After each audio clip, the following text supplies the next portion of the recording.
శ్రీ గురుభ్యో నమ.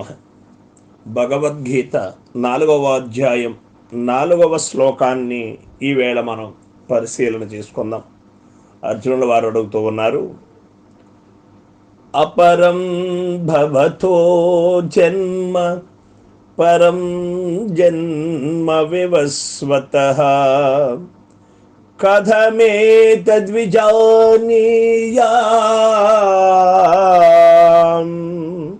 త్వమాదౌ ప్రోక్తవాదితి.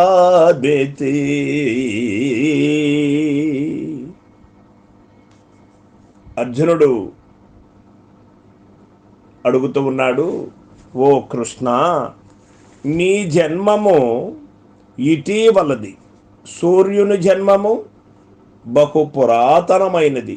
అట్టిచో మీరు సూర్యునకు ఉపదేశించి తెరను విషయమును నేనెట్లు గ్రహించగలను అని అర్జునులో ఉన్నటువంటి అనుమానాన్ని నివృత్తి చేసుకోవడం కోసం.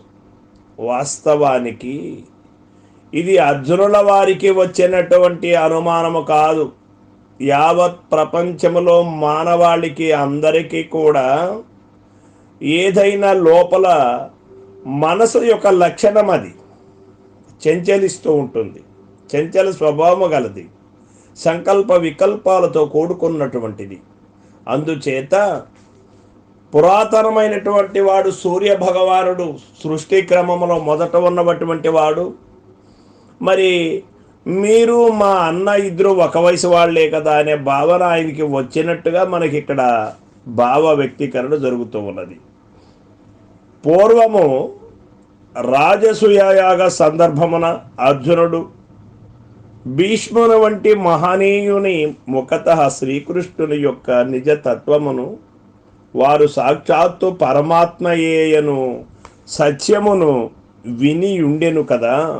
అయినను ఇప్పుడు శ్రీకృష్ణుని దేవకి సుతునిగానే వీక్షించి, మీరు మొన్ననే పుట్టితిరి కదా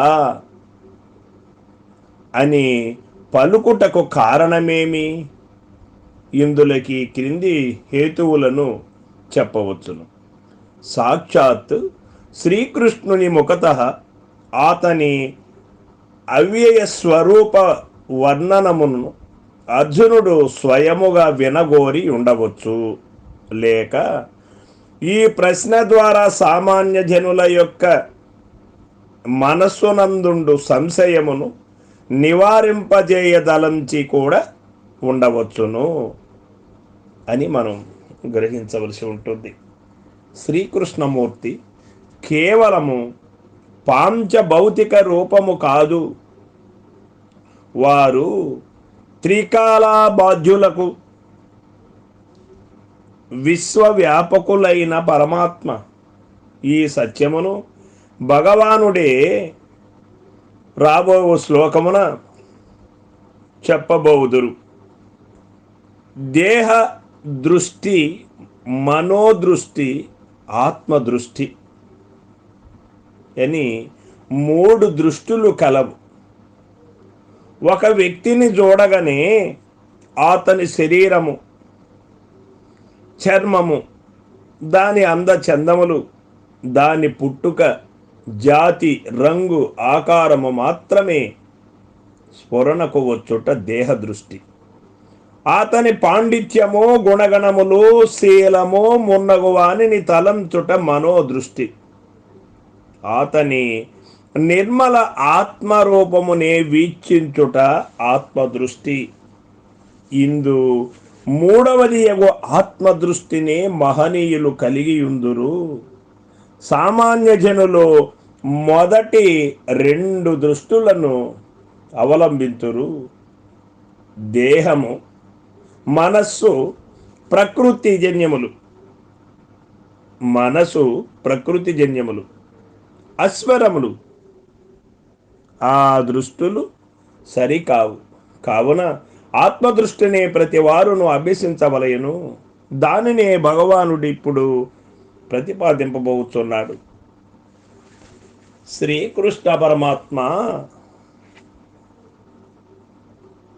సర్వ మానవాళికి కూడా అందియవలసినటువంటి మెసేజ్ని సమయస్ఫూర్తిగా అర్జునుల వారికి అవసరమైనప్పుడు తెలుసుకోగలిగే శక్తి వచ్చినప్పుడు చెప్పినట్టుగా మనకి ఇక్కడ తెలియబడుతూ ఉన్నది.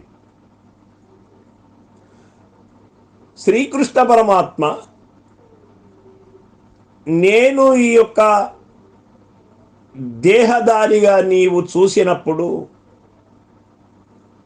నన్ను ఒక దేవకి వసుదేవులు తనయులుగా చూసినప్పుడు నీకు ఇట్లా భావనే వస్తుంది. నీకే కాదు యావత్ ప్రపంచానికి కూడా దేహ దృష్టితో చూసినప్పుడు అట్లనే కనపడుతుంది. అది మహా ఘోరమైనటువంటి పాపం. ఎందుచేత గురుని నరునిగా భావించరాదు. గురుని నరునిగా భావించినటువంటి వాడికి నరకము తథ్యం అన్నది గురుగీత. నడయాడే పరమాత్మగానే భావించాలి. కనిపించి వినిపించి అనిపించేటువంటి వాడు గురుడు. వినజేసేవాడు కనజేసేవాడు గురుడే కదా. మరి గురుస్థానములో ఉండి ఈ యొక్క నిష్కామ కర్మయోగం నేను సూర్యునికి చెప్పినాను అంటే నీవు మొన్నటివాడి కదా అనడంలో అర్థం ఉండదు.